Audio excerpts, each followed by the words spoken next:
دعوت خطاب دوں گا۔ اپنے سب سے پہلے میرے یہ مہمان پاکستان کے علمی حلقوں کے لیے معروف ہیں، اور ان کی پہچان اس اعتبار سے ہے کہ دینی حمیت اور مسلکی حمیت یہ ان کی پہلی اور آخری پہچان ہے۔ علم حدیث کے حوالے سے، علم جرح و تعدیل کے حوالے سے بہت معروف پہچان رکھتے ہیں۔ میں دعوت خطاب دوں گا شیخ الحدیث غلام مصطفیٰ دہیر امن پوری حفظہ اللہ کو کہ وہ آئیں، تشریف لائیں اور اس حوالے سے گفتگو کریں۔ شیخ غلام مصطفیٰ دہیر امن پوری حفظہ اللہ۔ الحمدللہ رب العالمین والعاقبۃ للمتقین والصلاۃ والسلام علی رسولہ الامین۔ اعوذ باللہ السمیع العلیم من الشیطان الرجیم۔ یا ایہا الذین آمنوا اتقوا اللہ وکونوا مع الصادقین۔ واجب الاحترام والاکرام مرکزی جمعیت اہل حدیث پاکستان کے امیر پروفیسر سینیٹر حافظ علامہ ساجد میر حفظہ اللہ، برادر اکبر علامہ محمد شفیق خان پسروری، ممبر نظریاتی اسلامی کونسل، مفتی جماعت علامہ محمد مبشر احمد ربانی حفظہ اللہ، برادرم ڈاکٹر فیض الابرار حفظہ اللہ، انتہائی محترم اور نیک اور صالح شیخ ابو معاذ حفظہ اللہ، نوجوانوں کی دلوں کی دھڑکن، ہر دل عزیز، اہل حدیث یوتھ فورس پاکستان کے صدر حافظ افضل شیخ حفظہ اللہ، سٹیج کی زینت، علماء زعماء اور حاضرین مجلس، آپ کو میرا سلام ہو۔ میں پریشان ہوں کہ کس جہت سے گفتگو کا آغاز کیا جائے۔ بہت سارے دلائل میرے ذہن میں مجھے پریشان کر رہے ہیں۔ مناسب سمجھا کہ گفتگو کا آغاز محمد صلی اللہ علیہ وآلہ وسلم کی حدیث مبارک سے کیا جائے۔ امام اہل سنت امام احمد ابن حنبل رحمہ اللہ تعالی اپنے استاد علی بن اسحاق سے، وہ امام عبداللہ بن مبارک سے، وہ محمد بن سوکا سے، وہ عبداللہ بن دینار سے، وہ عبداللہ بن عمر سے، وہ اپنے بعد سیدنا عمر ابن خطاب رضی اللہ تعالی عنہ سے بیان کرتے ہیں۔ نبی کریم صلی اللہ علیہ وآلہ وسلم نے فرمایا، استوصوا باصحابی خیرا، پہلی اور آخری بات، لوگو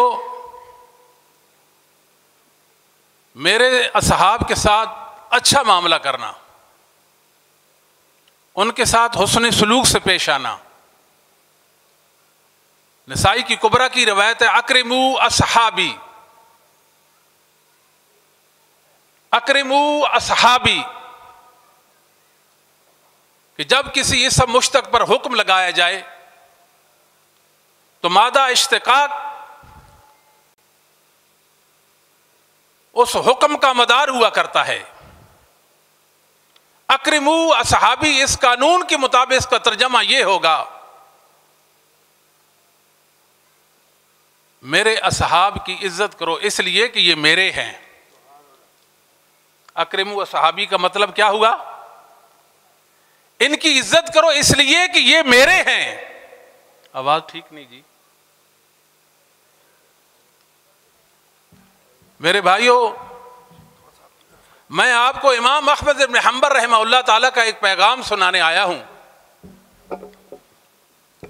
جو المخلصیات کے اندر امام محمد بن عبد الرحمن ابو طاہر المخلص رحمہ اللہ تعالیٰ نے اپنے استاد عبداللہ بن محمد بن زیاد ابو بکر نیشابوری سے بیان کیا. وہ اپنے استاد عبد الملک بن عبد الحمید بن میمون بن مہران المیمونی سے بیان کرتے ہیں کہ میں نے امام احمد بن حنبل رحمہ اللہ تعالی سے جناب معاویہ کے بارے میں پوچھا. امام احمد بن حنبل رحمہ اللہ تعالی نے اہل حدیث کا عقیدہ پیش کیا. افسوس سے کہنا پڑتا ہے کہ مسلمان بکھر گئے اور متکلمین کے راستے پر چل نکلے اور اس بات میں پڑ گئے کہ ابو بکر عمر کو کافر کہنے والا مسلمان ہے یا نہیں ہے. اہل حدیث کا عقیدہ سنیے. ائمہ اہل سنت کیا کہتے ہیں, امام اہل سنت کیا فرماتے ہیں؟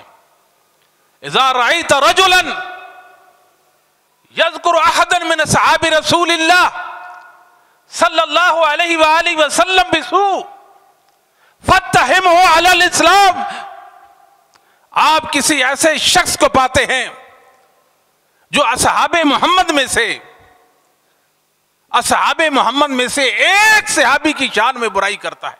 کتنے صحابہ کی بات معاویہ کی تھی, سوال جناب معاویہ کے بارے میں تھا.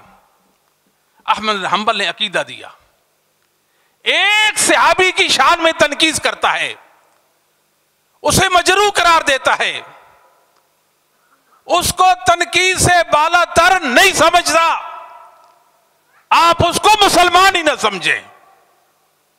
امام یحییٰ بن معین رحمہ اللہ تعالی کی تاریخ میں بروایت عباس دوری کے اندر ہے, امام یحییٰ بن معین رحمہ اللہ تعالی فرماتے کل من یشتم عثمان او طلحہ او احد من اصحاب رسول اللہ صلی اللہ علیہ وآلہ وسلم دجال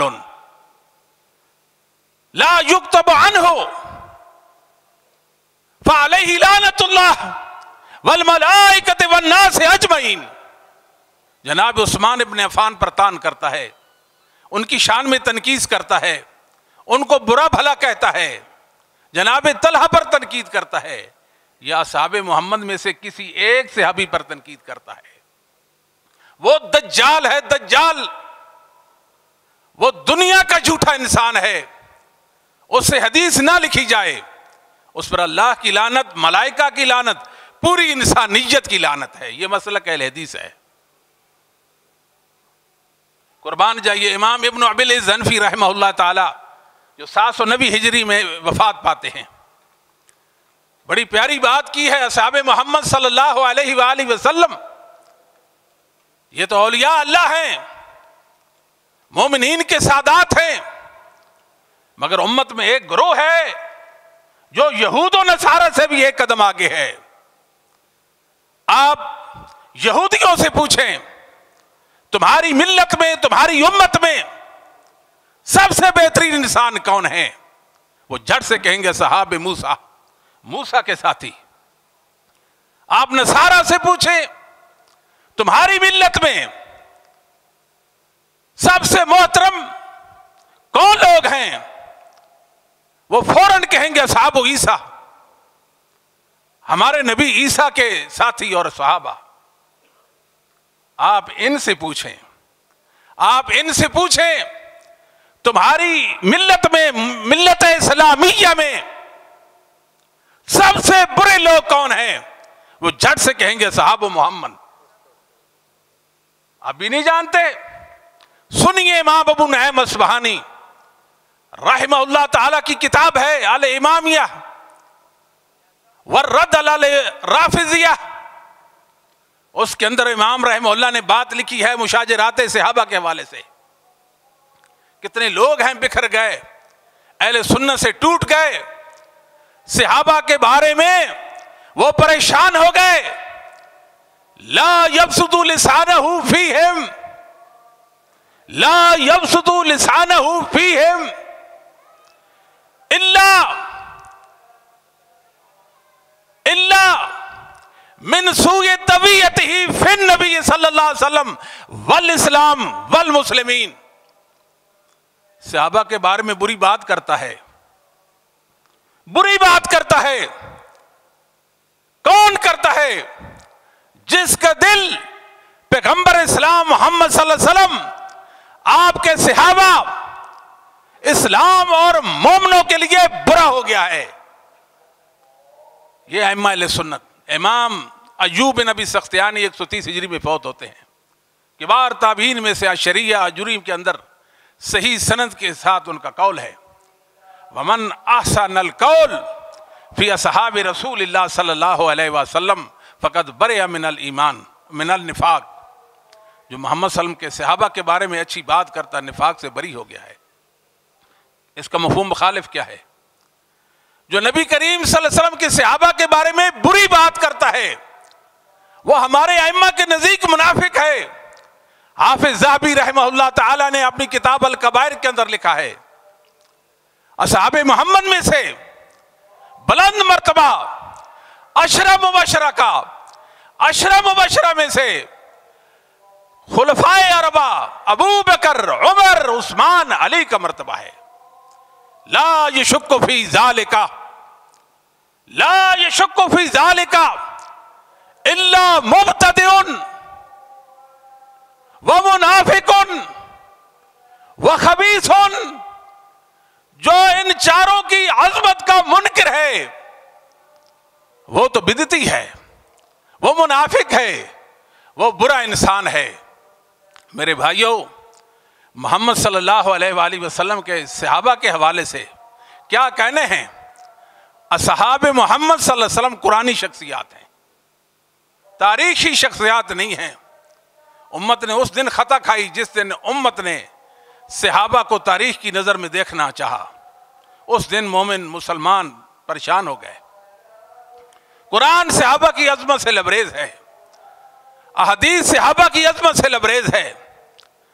آپ 10 ہیں مجرم اصحاب محمد صلی اللہ علیہ وسلم کے، مومنوں کے، مسلمانوں کے، ان کے بارے میں جانکاری کر لیں، کوئی پریشانی نہیں ہوگی۔ پہلا کون ہے؟ ابو مخنف لوط بن یحییٰ ہے، دوسرا نصر بن مزاحم ہے، تیسرا محمد بن عمر الواقدی ہے، چوتھا الحیثم بن عدی ہے، پانچواں صہیب بن عمر ہے، چھٹا محمد بن صہیب الکلبی ہے، ساتواں ہشام بن محمد بن صہیب الکلبی ہے۔ اسی طرح ابو محمد احمد بن عاصم ازدی ہے، اسی طرح ابو الفرج محمد بن حسین الاصبہانی ہے جس کی کتاب مقال الطالبین ہے۔ یہ دنیا کے پرلے درجے کے جھوٹے اور متروک روایت ہیں، محدثین نے ان پہ جرح کر دی ہے۔ اگر آپ ان جھوٹوں کو جان لیں اسلام کا مسئلہ حل ہو جائے گا۔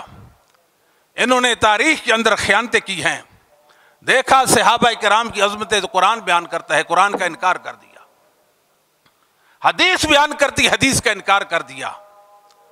پھر ان جھوٹوں نے اصحاب محمد کی سیرت کو داغدار کرنے کے لیے صحابہ پہ جھوٹ بولا۔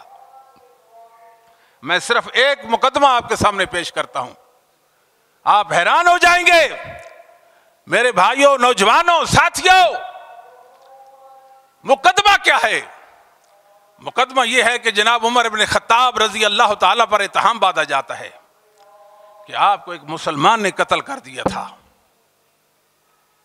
اور کیوں کیا تھا؟ کہ جناب عمر نے اسے ٹیکس لیا تھا، بس اس وجہ سے قتل کر دیا۔ یہ مقدمہ ہے۔ ابھی دیکھو ہم مقدمہ جیتتے ہیں، اٹھائے صحیح بخاری، امام بخاری رحمت اللہ علیہ پر اللہ کی رحمتیں ہوں، جناب عمر بن خطاب رضی اللہ تعالیٰ کا قول نقل کرتے ہیں۔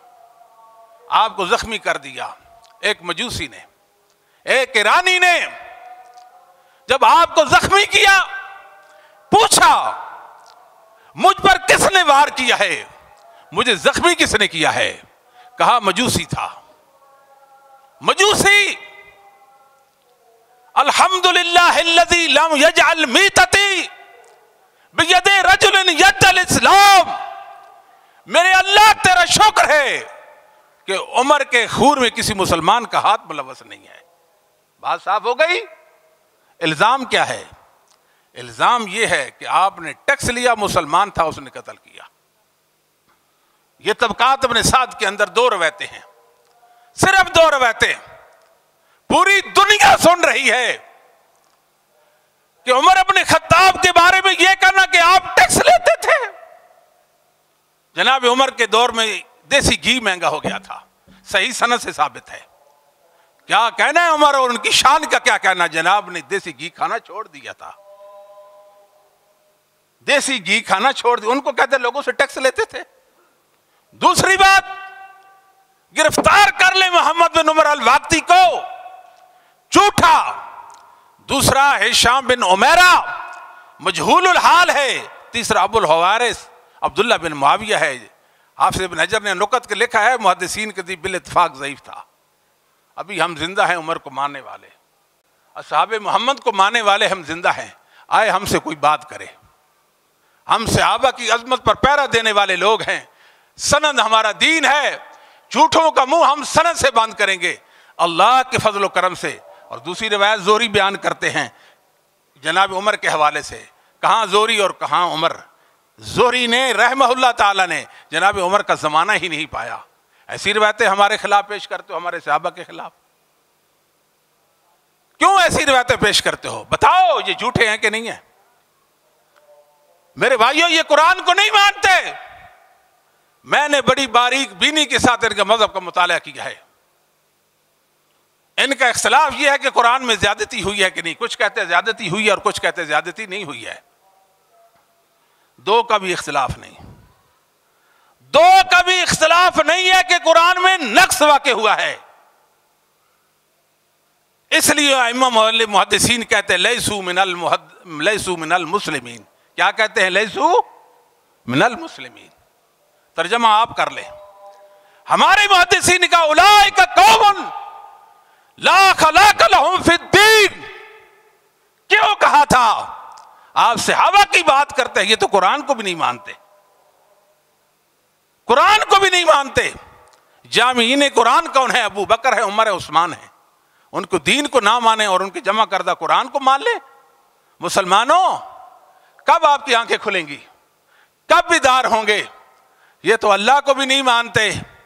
یہ کہتے ہیں اللہ رب العالمین، عقیدہ یہ بدا کے قائل ہیں کہ کام ہو جاتا ہے پھر اللہ کو پتہ چلتا ہے۔ یہ پوری امت مسلمہ کو کافر سمجھتے ہیں۔ یہ کہتے ہیں امت مسلمہ یہ یہود و نصارہ سے برے کافر ہیں۔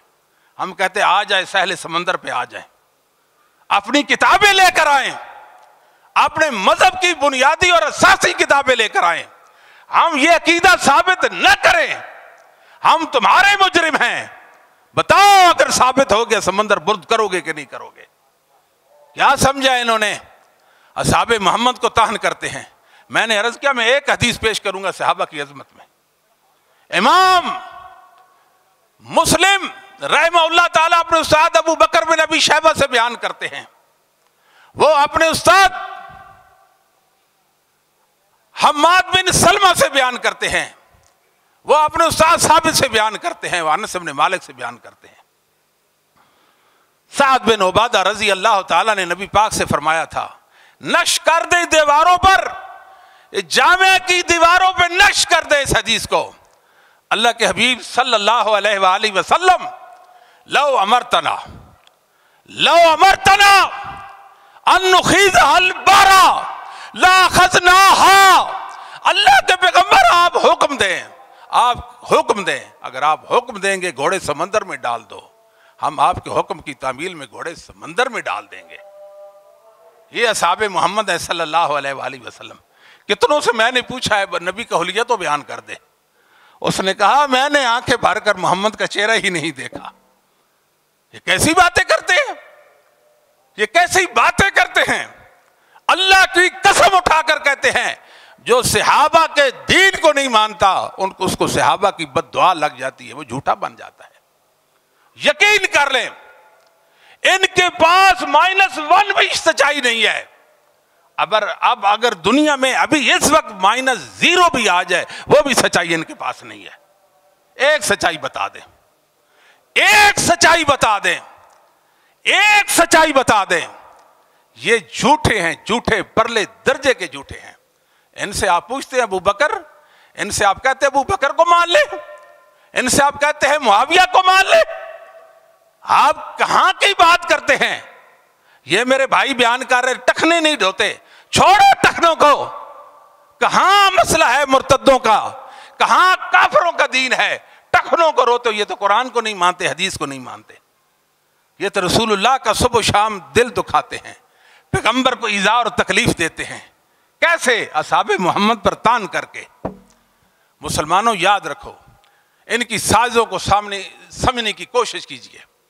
آپ جناب معاویہ کو بچا لیں، تمام صحابہ بچ جائیں گے۔ ایک صحابی کو بچا لیں، ایک صحابی جناب معاویہ کو بچا لیں، بس سارے بچ جائیں گے۔ علامہ احمد بن محمد خفاجی حنفی عالم 1069 ہجری میں فوت ہوتے ہیں، نسیم الریاض کتاب ہے، قاضی ایاز کی شفا کی شرح ہے، اس کے اندر ایک قول لکھتے ہیں جو آب زر سے لکھنے کے قابل ہے، وَمَن يَكُونُ يَطَنُ فِي مُعَاوِيَةَ وَمَن يَكُونُ يَطَنُ فِي مُعَاوِيَةَ فَذَاكَ مِنْ كِلَابِ الْحَاوِيَةِ، سب کہہ دیں وَمَن يَكُونُ يَطَنُ فِي مُعَاوِيَةَ فَذَاكَ مِنْ كِلَابِ الْحَاوِيَةِ۔ کیا ترجمہ کریں؟ سارے بولیں، جو جناب معاویہ کو تان کرتا ہے جہنم کے کتوں میں سے ایک، اور جناب معاویہ پر جو تان کرتا ہے جہنم کے کتوں میں سے ایک، جو جناب معاویہ پہ تان کرتا ہے جہنم کے کتوں میں سے ایک کتا ہے۔ آپ ان سے بات کرتے ہیں، آپ کتوں کو کہتے ہیں جناب ابو بکر کا مقام پہچانو، اور ان جھوٹوں کو کہتے ہو۔ بڑے بڑے جھوٹ بولتے ہیں، بڑے بڑے جھوٹ بولتے ہیں۔ ان کے جھوٹ سناؤں؟ جناب معاویہ پہ تان کرتے ہیں کہ جناب حسن کو زہر دیا تھا۔ ابھی ہم زندہ ہیں، مرے تو نہیں نا؟ مقدمہ دوسرا مقدمہ الاستیاب کے اندر امام ابن عبد البر رحمہ اللہ تعالیٰ نے ایک روایت ذکر کی ہے۔ پہلا راوی ہے ابو ہلال الراشبی، جمہور محدثین اس کو ضعیف کہتے ہیں۔ دوسرا قتادہ ہے، اس کا اننا ہے۔ تیسری وجہ یہ ہے قتادہ بن دعامہ تابعی، جناب حسن و حسین کے ساتھ اس کی ملاقات ہی نہیں ہے، اس کی روایت پیش کی۔ دوسری روایت محمد بن عمر الواقدی کذاب کی، تیسری الحسن بن عدی جھوٹے کی، اور چوتھی روایت کون سی؟ ابو الفرج محمد بن حسین اصبہانی کی مقال المطالبین سے۔ اس کے علاوہ اگر کوئی چیز ہے ہمارے سامنے پیش کرو۔ کیا چیز ہے تمہارے پاس؟ یہ جھوٹے، اتنے بڑے جھوٹے، جناب صدیق کو کافر، جناب صدیق کو کافر کہتے ہیں، قریش کا بت کہتے ہیں، ان پر لعنت بھیجتے ہیں۔ دوسری طرف مختار ثقفی کو مومن مسلمان کہتے ہیں۔ کیا انصاف ہے تمہارا؟ اللہ کی عدالت آئے گی، ابو بکر بھی آئے گا، محمد صلی اللہ علیہ وسلم بھی ہوں گے، تمہارے خلاف مقدمہ درج ہوگا۔ تم حکومتوں کو کہتے ہیں کہ خلاف مقدمہ درج، کوئی ضرورت مقدموں کی، کوئی ضرورت نہیں مقدمات درج کرے گی۔ ہم نے تاریخ کو پڑھا ہے، تاریخ بتاتی ہے جب اصحاب محمد پر لوگوں نے تان کیا تھا، صحابہ کو لوگوں نے گالیاں دی تھی، پھر خون کے دریا بہے، تاریخ اپنے آپ کو دہرا سکتی ہے۔ سمجھو مسلمانوں، سمجھو، صحابہ کو مقام و مرتبہ کو سمجھو۔ یہ اتنے جھوٹے ہیں، صدیق کے ایمان کو نہیں مانتے، صدیق کے ایمان کو نہیں مانتے، اور نبی کے چچا ابو طالب کو مومن کہتے ہیں، کہتے ہیں ہماری غیرت کا مسئلہ ہے۔ تمہارے اندر غیرت کہاں سے آ گئی؟ واہ سبحان اللہ، کیسی بات! انصاف کرو، یہ معکوس العقل ہے، ابن کثیر نے مجھے بتایا ہے، ان کی عقلیں ٹیڑھی ہیں ان کی۔ صدیق کے ایمان کا انکار کرتے ہیں، ابو طالب کو مومن کہتے ہیں۔ ہم ابو طالب کا ادب کرتے ہیں، وہ نبی کے چچا تھے اور آپ کے حمیتی تھے، مگر یاد رکھیں ان کو مومن مسلمان نہیں کہتے۔ کیوں نہیں کہتے؟ مسند طیالسی کو اٹھائیں نا، انہو مات مشرکن، کون کہتا ہے؟ مجھ سے کوئی پوچھے انہو مات مشرکن، جناب علی کہتے ہیں میرا باپ مشرک مرا تھا۔ علی کے بھی نہیں مانتے ہو، کہتے ہو مومن۔ یا عم کو لا الہ الا اللہ، میرے چچا اب لا الہ الا اللہ کہے، فابا یقول لا الہ الا اللہ، پیغمبر کے کہنے پر بھی جو کلمہ نہ پڑھے تمہارے نزدیک وہ مومن ہوتا ہے؟ جب ساری کائنات میں رسول کو ماننے والا کوئی نہیں تھا، ابو بکر تھا، اس کو کافر کہتے ہو؟ نبی پاک نے فرمایا میری وجہ سے۔ حدیث کا راوی کون ہے؟ عبداللہ بن عباس، عالم اہل بیت ہے، مسلم کی روایت ہے، میری وجہ سے میرے چچا کو اہل جہنم میں سے، دوزخیوں میں سے سب سے کم تر عذاب ہوگا، اسے آگ کا ایک جوتا پہنایا جائے گا، اس کے دماغ کھولے گا۔ پھر بخاری کی حدیث اٹھائیں، جب ابو طالب فوت ہوتے ہیں اس وقت عقیل اور طالب ان کے وارث بنتے ہیں، جعفر و علی نہیں بنتے۔ کیوں نہیں بنتے؟ کہ مومن کبھی کافر کا وارث نہیں بنتا۔ نبی نے کہا تھا آپ اسلام قبول کریں، انک لا تہدی من احببت ولکن اللہ یہدی من یشاء۔ اللہ نے قرآن اتارا، پیغمبر، ہدایت آپ کے بس کی نہیں ہے۔ آپ ہدایت کی رہنمائی کرتے ہیں، ہدایت کی توفیق نہیں دے سکتے۔ کیسی بات کرتے ہیں؟ امت کا اتفاق کس بات پر ہے؟ مومنوں کا، عقل والوں کا، علم والوں کا، اللہ سے ڈرنے والوں کا۔ کیا کہتے ہیں؟ مشرق سے لے کر مغرب، شمال سے لے کر جنوب تک علم والے یہی کہتے ہیں نبی کے چچا مسلمان نہیں تھے۔ اور یہ کیا کہتے ہیں؟ اپنی مسجدوں کا نام مسجد ابی طالب رکھتے ہیں۔ کیسی بات ہے؟ ان کا اسلام دیکھا آپ نے، ان کا دین دیکھا۔ پھر ایک جھوٹ بولتے ہیں ابو طالب پر کہ نبی پاک صلی اللہ علیہ وسلم ابو طالب کے گھر کھاتے رہے، ابھی ہم زندہ ہیں۔ میں پھر کہوں گا یہ کوئی تکبر کی بات نہیں، یہ عزت کی بات ہے۔ ایک روایت ثابت کر دیں کہ نبی پاک نے ابو طالب کے گھر پرورش پائی ہو، ہم تمہیں سلام کریں گے۔ دوسری بات کیا کہتے ہیں کہ نبی کا نکاح ابو طالب نے پڑھایا تھا۔ کافر بھلا نبی کا نکاح پڑھا سکتا ہے؟ دلیل لاؤ نا۔ یہ تو آپ کا دعویٰ ہے، دلیل کیا ہے تمہارے پاس کہ نبی پاک کا نکاح ابو طالب نے پڑھایا تھا؟ ٹھیک ہے، اگر مان لیجیے بالفرض والمحال، بالفرض والتسلیم، مطلب کیا ہے؟ کافر بھی مسلمان کا پیغمبر کا نکاح پڑھا سکتا ہے۔ پھر انہوں نے ایک اور بات کی ہے، جھوٹ بولتے ہیں الکافی، کس کی؟ کلینی کی، کہ نبی پاک صلی اللہ علیہ وسلم نے ابو طالب کا دودھ پیا تھا۔ اور آخری بات یہ کہتے ہیں کہ ابو طالب کا نام کیا تھا؟ ابو طالب کا نام بتاتے ہیں عمران۔ کیا نام بتاتے ہیں؟ شیخ الاسلام ابن تیمیہ نے، ابن کثیر نے ان کا مذاق اڑایا ہے، ان کا مذاق اڑایا ہے۔ اور کون سی؟ ان اللہ اصطفیٰ آدم و نوح و آل ابراہیم و آل عمران علی العالمین، کہ ایسے آل علی مراد ہے۔ کیسی بات کرتے ہیں؟ آگے کیا ہے؟ انی نظرت لک ما فی بطنی محررا۔ عمران کی بیوی تو یہ کہتی ہے کہ علی کی ماں نے یہ کہا تھا، استغفر اللہ یاد باللہ۔ کیسی باتیں کرتے ہیں؟ حیرانے والی بات۔ کہتے ہیں کہ یہ لوگ اللہ کی وحی کو بھی نہیں مانتے، وحی کو بھی، ختم نبوت کا مسئلہ پریشانی والا ہے۔ کیسے؟ یہ کہتے ہیں کہ علی رضی اللہ تعالی نبی پاک کے علاوہ تمام انبیاء پر فائق ہیں، تمام انبیاء پر فائق سمجھتے ہیں۔ یہاں تک کہ کہتے ہیں مصحف فاطمہ، لوح فاطمہ، کتاب فاطمہ، نبی پاک دنیا سے چلے گئے تھے، فاطمہ پر وحی آتی تھی، جبرائیل آتے تھے سیدہ فاطمہ پر، اس وحی کے لکھنے پر جناب علی مامور تھے۔ کیا تھا؟ آنے والے حالات اس کے اندر تھے، قیامت تک کے احوال اس وحی کے اندر بیان کر دیے گئے تھے۔ اور ساتھ ساتھ یہ ہے کہ جناب فاطمہ رضی اللہ تعالی عنہا کے حوالے سے تعزیت کی گئی تھی، کہ نبی کریم صلی اللہ علیہ وآلہ وسلم کی تعزیت کی گئی تھی۔ آخری بات امام مسلم رحمہ اللہ تعالی اپنے استاد ابی ربیع العتقی سے بیان کرتے ہیں۔ وہ اپنے استاد حماد بن زید سے، وہ ثابت بنانی سے، وہ انس بن مالک رضی اللہ تعالی عنہ سے بیان کرتے ہیں۔ ایک شخص نبی پاک صلی اللہ علیہ وسلم کے پاس آیا اور کہنے لگا اللہ کے نبی صلی اللہ علیہ وسلم فرمائیے قیامت کب قائم ہوگی؟ فرمایا کہ آپ نے قیامت کے لیے تیاری کیا کی ہے؟ حب اللہ و رسولی، کچھ بھی نہیں میرے پاس، اللہ اور اس کے رسول کی محبت ہے۔ فَإِنَّكَ مَعَ مَنْ أَحْبَبْتَ، پھر تجھے یہ اعزاز حاصل ہے، آپ کو نبی کریم صلی اللہ علیہ وسلم کی معیت حاصل ہوگی، رسول پاک صلی اللہ علیہ وسلم کا ساتھ نصیب ہو جائے گا۔